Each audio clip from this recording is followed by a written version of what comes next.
Hi అండి. ఈరోజు నేను మీ ముందుకు రావడానికి కారణం ఏంటంటే మా B Tech ECE B section friends.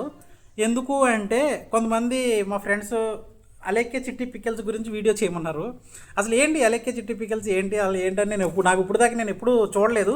ఆ పిల్లని అయితే చూశాను, ఆ పిల్లని కొన్ని ఇన్స్టాగ్రామ్ వీడియోస్లో అట్లు ఇట్లో డ్యాన్స్ చేస్తూ అయితే చూశాను, కానీ ఆ వాళ్ళదే అలెక్కే చిట్టి పికెల్స్ అయితే నాకు తెలియదు. సరే అని చూస్తే మ్యాటర్ ఏంటంటే వాళ్ళు ఎవరినో కస్టమర్లు అయితే ఏదో, ఇంకా అందరికీ ఇది రాష్ట్రం మొత్తం తెలిసిన విషయమే, కొంచెం బూతులుగా తిట్టి దురుసుగా ప్రవర్తించారని అన్నారు. కాకపోతే కొంచెం వాళ్ళ వైపు నుంచి ఆలోచిస్తే ఓకే, మనిషి అన్నాక ప్రతి మనిషిలోని కోపం ఉంటుంది, ఆనందం ఉంటుంది, స్వార్థం ఉంటుంది, ద్వేషం ఉంటుంది. ఇలాగే వాళ్ళు కూడా ఏదో ఫ్రస్ట్రేషన్లో అలాగే బూతులు తిట్టుంటారు 2-3 కేసుల్లో అని నాకు అనిపించింది. ఎందుకు అంటే ఇప్పుడు ఫ్రస్ట్రేషన్లో ఉంటారు మనుషులు అన్నాక. సో అస్తమానం కూల్గా ఉండాలని ఏం లేదు కదా. వాళ్ళు ఇంత బిజినెస్లో ఇంత డెవలప్ అయ్యారంటే 90% కూల్గా ఉన్నందుకే డెవలప్ అయ్యారు. కాకపోతే వాళ్ళు అలా మాట్లాడటం కూడా 30% వాళ్ళ తప్పు ఉంది. కాకపోతే మనం కూడా సోషల్ మీడియాలో అస్తమానం ఇంకా వాళ్ళని ఇదిగా పాపం టార్గెట్ చేయడం అయితే కరెక్ట్ కాదు.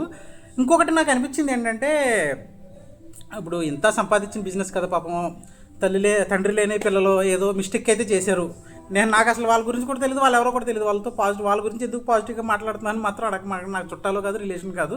ఎందుకు అనిపించింది నాకు. ప్రతి మనిషి అన్నాక ఎక్కడొకటి తప్పు చేస్తాం, మనం కూడా క్షమించి వదిలేయాలి. ఎందుకంటే అది వ్యాపారం, ఎన్నాళ్ళలో పాపం కష్టపడి పెట్టుకున్న వ్యాపారం ఒకసారి కూలిపోతుంది అంటే ఎంత బాధగా ఉంటుంది. ఎందుకంటే నేను కొన్ని బిజినెస్లు పెట్టి రన్ చేసి నష్టపోయాను.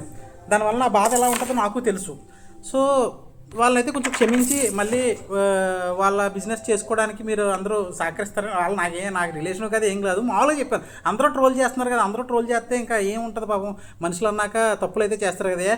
ఎంతమంది మన టాలీవుడ్ హీరోలు ఫ్యాన్స్ని బూతులు తిట్టినా లేదంటే చేయి చేసుకున్నా సరే వాళ్ళని మరి అభిమానించట్లేదా? మరి ఎంతమంది హీరోలు ఫ్యాన్స్ని చేయి చేసుకుంటున్నారు కదా. మరి కస్టమర్ని దేవుడిలా చూడాలి, కస్టమర్తో అలా ప్రవర్తించకూడదు అంటే హీరోలు కూడా ఫ్యాన్స్ని బూతులు తిట్టకూడదు, హీరోలు కూడా మరి ఫ్యాన్స్ని కొట్టకూడదు కదా. మరి అయినా సరే మనం వాళ్ళని అభిమానిస్తున్నాం కదా. ఇది కూడా అంతే మిస్టేక్. అప్పుడు హీరో అన్నాక ప్రతిసారి మనతో మంచిగా ఉండాలని లేదు, ఎందుకంటే వాడికి పర్సనల్ లైఫ్ ఉంటుంది, వాళ్ళకి ఇది ఉంటుంది. వాళ్ళని ఒకలాగా వీళ్ళని ఒకలాగా చూడడం అయితే తప్పు అనేది నా ఉద్దేశం.